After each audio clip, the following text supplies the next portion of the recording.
When I first began to study yoga in terms of reading the literature and how to embody it so that it could originate in me as well as on the outside. There was the earth, the water, the fire, the air, and space.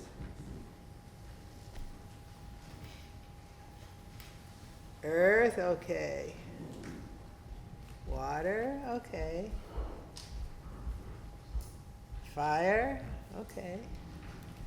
Air, all right. Space.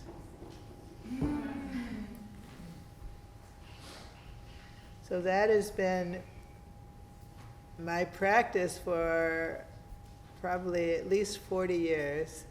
What is space? And now my experience is that space holds the information.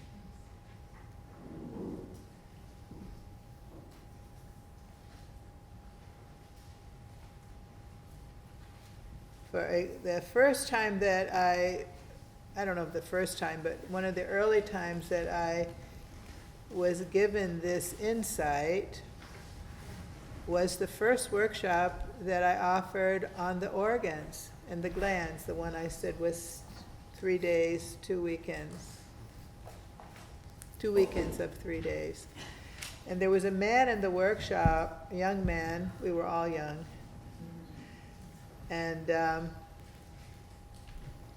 he had had his spleen removed when he was 14, and he was in his early 20s probably. And so he said, I don't have a spleen. Okay. So, but I said, let's look at this, let's explore this. So I put my hand on him. Spleen is here, by the way. We haven't come to the spleen here. It's that model pose. And when I had my hands over his spleen, it felt very empty. Like a balloon or some of our Gertie balls that are deflated. It just felt empty. So as a group, we were a small group, maybe 20. And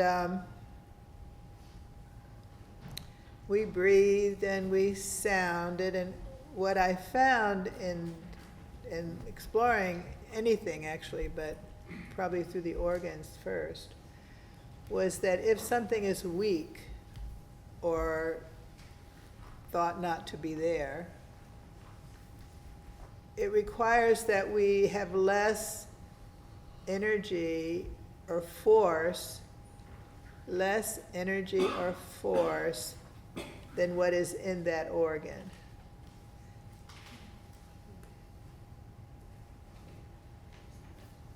It's like if you touch a butterfly for some reason, maybe it's something, or maybe it isn't living any longer. Otherwise, don't bug it. I like that. Don't bug a butterfly.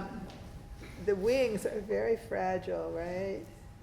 So you have to be so delicate. If you have more force than is in the wing, you'll crush the wing. So the same thing is true for an organ. If it's very weak and you put more force in it, you actually cause more problem than it had already, difficulty. Or if we say this has a certain organ and it has a weakness, and we breathe into it with a big breath, that breath is going to go into the surrounding area. It's not going to go into the area that can't support it.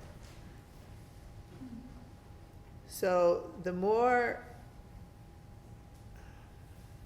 what? The more less it has, the less energy you move into it. So it's homeopathic. The more serious something is, the less of the dosage. So with this young man, it was very small what we did. It wasn't big breath, big sound, big movement. It was like how to be less than what's there so that it could accept it rather than compress it or whatever, move into the surrounding area. Anyway, what happened was his spleen just was like blowing up a balloon or something, and it just expanded, and there was something there. And he had so much energy, he ran across Central Park.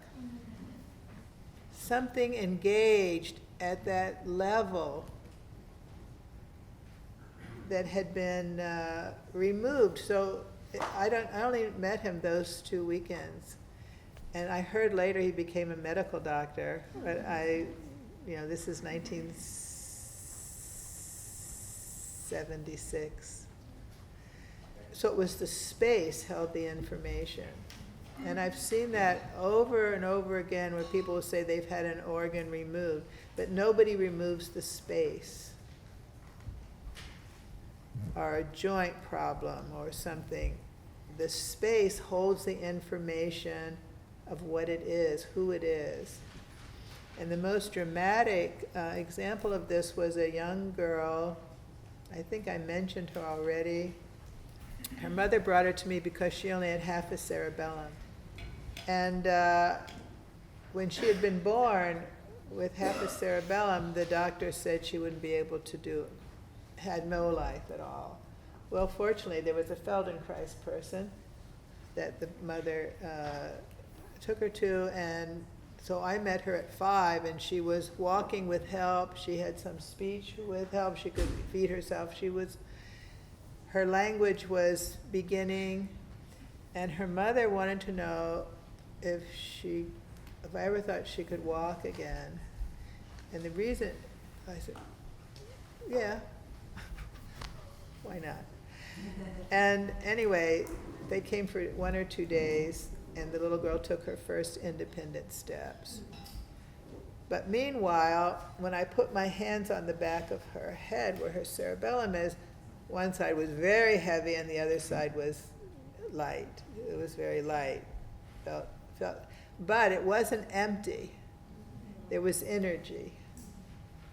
So distinguishing weightless or weight from energy.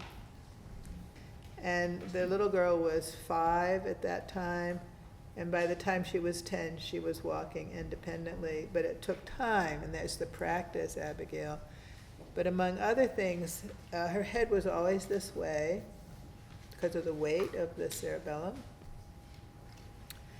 And little by little, this is called head writing. If you're falling this way and you can write your head to vertical, and you fall this way and you write your head to vertical, and then eventually you have your head in the middle.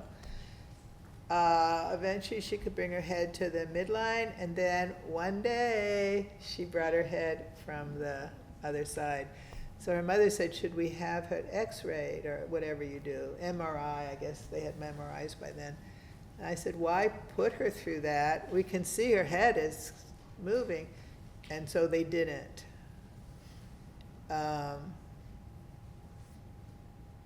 So first there was energy, and gradually there was weight. So this earth, the water, the fire, the air, and space. So maybe we'll explore a little bit space, and then do that. We can do that, but you'll need to move your books aside.